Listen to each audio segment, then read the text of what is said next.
Halo teman-teman. Kali ini aku bakal bawain cerita dari manhwa terbaru yang baru aja rilis. Namanya, Aku Terisekai Menjadi Penyihir Bergilir.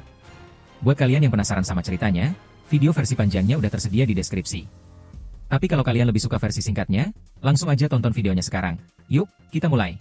Wajah keempat orang itu akhirnya terlihat jelas. Di antara mereka, satu orang membawa perisai dan kepalanya botak, satu orang membawa pedang, satu lagi menggunakan busur, dan yang terakhir menggenggam tongkat magic. Si botak itu berteriak lantang, "Kalau kau serahkan elf jalan itu, kami akan membiarkanmu hidup." Kalem dan Yernil berdiri siaga tanpa mengucapkan sepatah kata pun. Wajah mereka tetap tenang, tak tergoyahkan sedikit pun oleh ancaman itu. Si botak melanjutkan dengan nada meremehkan, "Lagi pula, magic tingkat rendah, takkan bisa menembus perisai ini. Apalagi panah itu, tak lebih dari tusuk gigi. Mantra juga takkan berguna. Panah kami akan lebih dulu menancap di kepalamu." Namun tetap saja, tak satu pun dari Kalem maupun Yernil memberikan respon.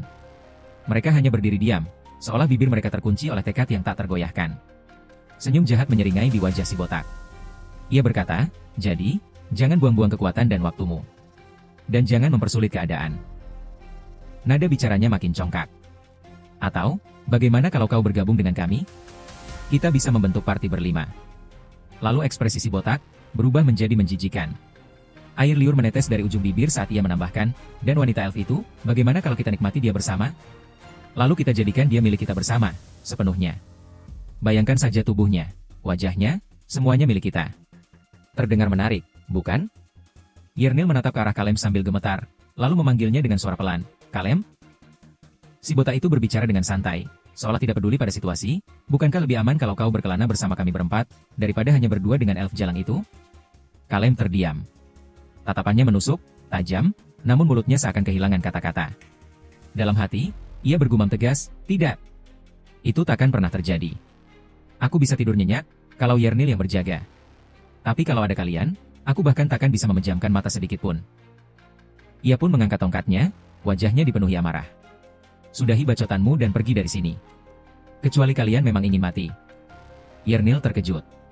Tatapannya tak percaya mendengar ucapan Kalem. Ia menoleh dan memanggilnya lagi dengan suara lirih, "Kalem."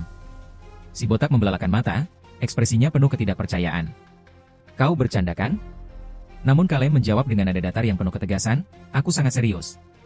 Dengan nada kecewa, si botak akhirnya berkata, "Mau bagaimana lagi?" Ia menoleh ke belakang, lalu memberi perintah dingin, "Bunuh dia." Tanpa membuang waktu, Kalem segera mengaktifkan skill Hourglass of Turn. Sebuah pemberitahuan pun muncul di hadapannya. "Anda telah mengaktifkan Hourglass of Turn. Sekarang giliran Anda." Dalam sekejap, angka-angka muncul di udara, menghitung waktu yang ia miliki, tak lebih dari 60 detik. Kalem menatap mereka tajam. "Aku sudah memberi kalian kesempatan," ucapnya mantap. Ia bersiap menyerang. Kedua tongkat magicnya diarahkan langsung ke arah mereka. Sambil bergumam perlahan, "Mungkin kedua tongkat ini terlihat seperti alat pertahanan diri biasa bagimu.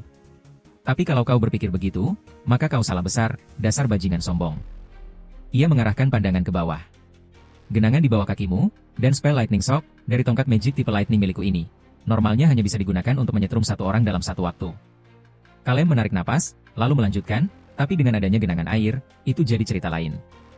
Kalem mengarahkan tongkatnya ke arah genangan air. Setelah itu, indikator action point-nya berkurang satu. Ia pun berteriak lantang, "Lightning Shock." Aliran listrik berwarna biru bersiap melesat cepat menuju genangan air. Bersamaan dengan itu, ia melihat indikator action point-nya kembali berkurang satu. Kalem bergumam pelan, "Begitu si botak kesetrum, dia pasti akan menjatuhkan perisainya. Saat itulah aku akan membidik mereka satu persatu." Ia pun segera mengacungkan tongkat satunya lagi, ke arah lantai depan si botak sambil berteriak, "Fireball." Indikator action point-nya kembali berkurang satu. Lalu selanjutnya ke si botak. Ia kembali berteriak untuk kedua kalinya, "Fireball." Pemberitahuan terakhir pun muncul. "Semua action point telah digunakan. Anda telah mengakhiri giliran." Seketika, parti Buddha itu dilanda kepanikan. Mereka terkejut menyaksikan serangan mendadak dari Kalem. Kilatan cahaya biru melesat ke arah genangan air, memicu aliran listrik yang membuat tubuh mereka kejang seketika. Senjata-senjata mereka terlepas, dan jatuh ke dalam genangan, meski tubuh mereka masih tetap berdiri. Tak berselang lama, sebuah fireball menghantam lantai tepat di depan mereka, memunculkan asap pekat yang mengepul ke segala arah. Si botak itu panik dan berseru, "Aku tidak bisa melihat. Kalian semua." Dengan suara penuh tekanan, si botak kembali berteriak, memberi instruksi kepada rekan-rekannya, "Menyebar." Namun tanpa ia sadari, sebuah fireball lain telah melayang tepat di depan wajahnya. Ledakan api itu meledak telak di mukanya sebelum ia sempat menghindar. Asap semakin menebal, menyelimuti seluruh pandangan. Dalam kekacauan itu, Kalem menoleh ke arah Yernil dan berteriak, "Yernil, tembak!" Seketika, Yernil menarik busurnya. Anak panah meluncur tajam, menembus kepulan asap yang menyelimuti medan pertempuran. Dari kejauhan, terdengar jeritan keras, "Kraag!" Kalem kemudian bergumam dalam hati. Kabut ini memang tebal, tapi dengan kemampuan sound mapping milik Yernil, seharusnya tidak akan menjadi masalah. Ia lalu berteriak kembali, suaranya menembus kabut. "Tembak lagi mereka semua." Dalam hati, Kalem kembali bergumam, cooldown mantraku belum selesai. Yernil harus menyingkirkan setidaknya salah satu dari mereka. Sambil mengangkat tongkat satunya lagi, Kalem berbisik, "Si botak mungkin sudah terkena fireball, jadi aku hanya perlu mengurus sisanya." Tatapannya kembali pada status window yang melayang di hadapannya. Di sana tertulis, cooldown skill saat ini tersisa 2 detik. Keringat mulai mengalir dari pelipisnya. Ia menggertakkan gigi dan menggerutu dalam hati. Sialan, kenapa 5 detik terasa selama ini? Kalem menoleh ke arah Yernil dan berseru, "Target si warrior duluan." "Aku juga hampir siap." Namun Yernil terkesiap. Ia menatap Kalem dengan bingung, lalu menjawab dengan suara gemetar, "Apa? Bukankah kita sudah mengalahkan mereka semua?" Kalem membuka matanya lebar, seakan tak percaya. Dengan suara pelan ia berkata, "Apa?" Wajahnya dipenuhi ekspresi bingung sekaligus terkejut. "Tunggu, barusan aku hanya dengar 2 tembakan, kan?" Asap tebal yang menyelimuti tempat itu perlahan menghilang, dan di baliknya tampak 4 orang terkapar tak bergerak. Kalem menatap mereka dengan takjub, lalu bergumam lirih, "Triple kill? Hanya dengan 2 panah?" Tatapannya kemudian beralih kepada Yernil, penuh rasa heran dan ngeri. Dengan nada datar ia berkata, "Yernil, kau lebih menyeramkan dari yang kubayangkan." Yernil langsung terlihat kikuk, wajahnya memerah dan suaranya terbata-bata saat menimpali, "Ah, tidak.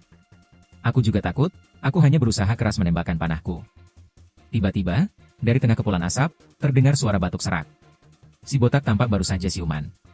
Dengan nada gemetar ia bergumam pelan, "Huf, apa aku pingsan?" Kalem menatapnya datar. Suaranya dingin saat berkata, "Kau masih hidup rupanya?" Si botak berusaha keras berbicara meski mulutnya gemetar. "Siapa kau? Makhluk apa kau ini? Kau bisa mengeluarkan spell magic tanpa mengucapkan mantra? Kenapa kau ada di tempat seperti ini? Dunia ini, sungguh tidak adil. Kenapa bisa jadi begini?" Kalem menatapnya dengan kesal, lalu berkata, "Tidak adil? Yang benar saja. Ini semua akibat dari perbuatanmu sendiri, saat kau mencoba melakukan kejahatan seperti itu di dalam labirin." Si botak membalas dengan suara getir, "Memangnya siapa yang mau seperti ini? Kau pikir aku mau berakhir seperti ini? Aku dikeluarkan dari Akademi Magic, karena tidak berbakat dalam magic lalu dijual menjadi budak. Apa yang bisa kulakukan?" Air mata menetes di pipinya. Ia menggeretakkan giginya, lalu berkata dengan suara tercekat, "Kalau saja aku punya bakat seperti yang kau miliki, hidupku takkan jadi begini."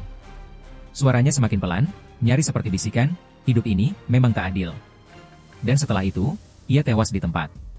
Kalem memandang tubuh si botak dengan tatapan kosong. Ia tak tahu lagi harus berkata apa. Yernil yang berdiri tak jauh dari sana terkejut melihat si botak, yang ternyata masih hidup tadi. Ia segera berkata, "Maafkan aku, Kalem. Tentang yang barusan, waktu aku bilang aku sudah membunuh mereka semua." Kalem menoleh ke arah Yernil dan berkata, "Tak perlu minta maaf. Berkatmu Yernil, kita selamat." Yernil menunduk, lalu menjawab pelan, "Oke." Kalem kembali bertanya pada Yernil, "Ngomong-ngomong, ini benar-benar pertarungan pertamamu?" Dengan mata yang membelalak, Yernil menjawab, "Iya, ini pertama kalinya aku membidik seseorang." Kalem mengangguk, lalu melanjutkan dengan nada antusias, "Ini juga pertama kalinya aku menggunakan spell magic pada seseorang. Tapi ini memang sesuatu yang harus kita lakukan, demi bertahan hidup." Ekspresinya perlahan berubah serius. "Bagaimanapun, ayo kita periksa barang-barang milik mereka." Dalam hati, Kalem bergumam, "Ya. Ini memang pertama kalinya aku membunuh seseorang. Tapi, kenapa aku merasa sangat tenang?" Ia segera bergerak, memeriksa satu persatu mayat di depannya sambil berbisik pada diri sendiri, "Di dunia nyata, aku pasti akan panik. Tapi sekarang, rasanya semua ini belum cukup nyata untuk membuatku terkejut." Pikirannya pun melayang ke pertempuran saat melawan goblin. Ia kembali bergumam lirih, "Saat itu, kukira aku akan benar-benar mati. Apa aku sudah berkembang, menjadi lebih kuat secara mental sejak saat itu?" Kalem masih memeriksa satu persatu mayat yang tergeletak di sekitar mereka. Ia terus bergumam lirih, "Meskipun begitu, bau darah dan daging terbakar ini, kurasa aku takkan pernah benar-benar terbiasa." Tak jauh darinya, Yernil membawa sebuah tas ransel, dan mengangkatnya sambil berseru, "Kalem, ada tas di sini." Keduanya memandangi tas ransel berwarna coklat tua itu, dengan rasa ingin tahu yang tumbuh perlahan. Kalem menyipitkan mata, bertanya pelan, tas ransel siapa ini? Dengan nada polos, Yernil menebak, mungkin milik adventurer lain yang direbut. Mereka lalu mulai mengeluarkan isi tas itu satu persatu. Di dalamnya terdapat sapu tangan, buku kuil, panci kecil, sepotong roti, pisau, seutas tali, dan sebuah dompet. Tangan Kalem terhenti ketika matanya menangkap satu benda yang tampak berbeda. Sebuah kartu nama. Di atasnya tertera nama Anison, lengkap dengan foto dan tulisan yang mencolok. Individu di atas telah dikonfirmasi memiliki kualifikasi, rang F Adventurer. Penanggung jawab, Guild Master Labyrinth. Kalem menatap kartu itu dengan seksama, sementara Yernil berusaha membaca tulisan di atasnya dan memperhatikan foto yang tertera. Abison, gumam Yernil. Wajahnya tidak cocok dengan 4 orang ini. Kalem menanggapi singkat, dia mungkin pemilik asli tas ini. Tatapan Kalem kembali jatuh pada kartu itu, dipenuhi keraguan dan pertanyaan. Ia bergumam pelan, entah orang ini mati dan dijarah, atau ditinggalkan lalu dibunuh. Sekarang kalau kupikir-pikir, bahkan dalam game pun, ada banyak cara untuk mati. Pikirannya kembali melayang ke saat mereka pertama kali bertemu dengan kelompok beranggotakan 4 orang itu. Ia bergumam dalam hati, si botak itu, setidaknya terlihat paham komposisi party, dan posisi tempur. Tapi dia pasti tak menyangka aku akan memanfaatkan kemampuanku, untuk memanipulasi lingkungan sekitar. Ia terdiam sejenak, lalu melanjutkan, kalau situasinya dibalik, apa aku bisa mempertimbangkan kemungkinan seperti itu? Kalem segera menepis keraguannya sendiri dan menggeleng pelan. Ia bergumam, tak mungkin. Aku tidak akan berakhir seperti dia. Tanpa skill Hourglass of Turn, aku pasti sudah mati. Dengan langkah lambat, Kalem menyeret tas ransel itu. Ia masih bergumam lirih, hanya mengandalkan keberuntungan dan kemampuan seadanya, bukan begitu caraku bertarung. Ia melangkah maju, lalu berkata tegas, Yernil, ayo kita bergerak. Yernil yang sejak tadi berdiri mematung tersentak kaget, lalu cepat-cepat menanggapi Kalem, iya. Kalem menatap tajam ke depan, langkahnya mantap. Ia bergumam lirih, seolah berbicara pada dirinya sendiri, aku butuh strategi yang rinci dan sempurna, tanpa satupun variabel. Karena nyawaku taruhannya. Mereka terus melangkah, menyusuri kegelapan pekat yang menyelimuti labirin. Kalem masih bergumam, suara hatinya mulai terdengar lebih dalam. Sudah waktunya aku mengakui, ini adalah dunia di dalam game. Tapi bagiku sekarang ini adalah kenyataan yang harus kuhadapi.